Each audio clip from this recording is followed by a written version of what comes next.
Hey guys, thanks for tuning in for another currently reading. Before I get into what I'm currently reading, I want to go over what I just finished reading. Like, I literally just finished this morning. It is Saxons, Vikings, and Celts. In the UK, it's called Blood of the Isles.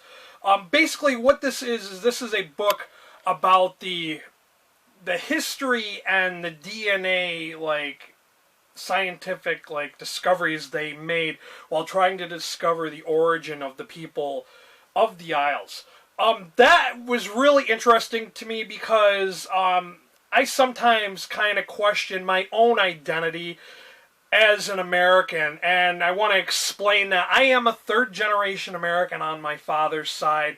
My great grandfather immigrated here from the UK, and my great grandmother was Irish from Canada. So, that, I always grew up knowing that I wasn't like the other people from here that have, their families have always been here. And, I knew that I was the grandchild of immigrants. So, that being said, and then, it brings in the whole identity, and my mother's family, on the other hand, had been here in America since before it was an English colony. They were here when it was New Amsterdam.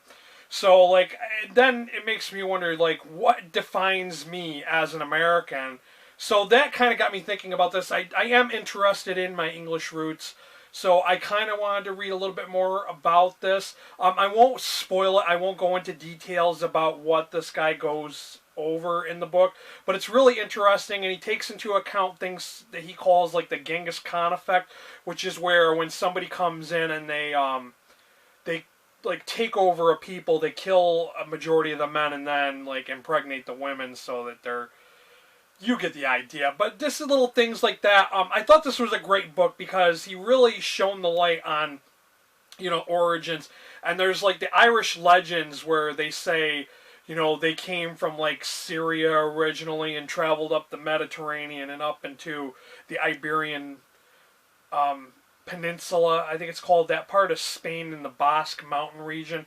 And come to find out that that's right on the mark. This guy found from DNA analysis that that's pretty much true. So I thought that was pretty cool. I don't want to say anything more about Vikings and all that, but it was really interesting. The only downside I found with this book was I really didn't care for the fact that he would go over their journey while they were collecting DNA samples. He kind of told little stories, he lost 2 lab assistants who had reconsidered their careers and decided to take up a career in law. So I really didn't appreciate that. I thought that that was unnecessary for this book. It would have been a lot shorter if he didn't include those kind of stories.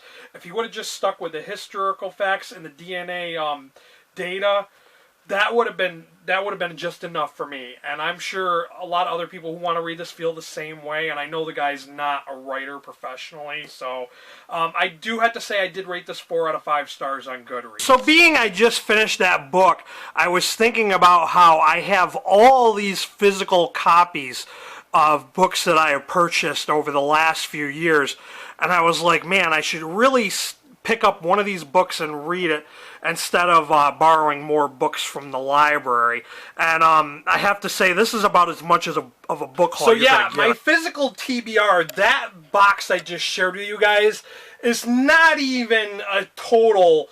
It's half or maybe a quarter of all the physical books that I've purchased over the last few years since I've been doing BookTube.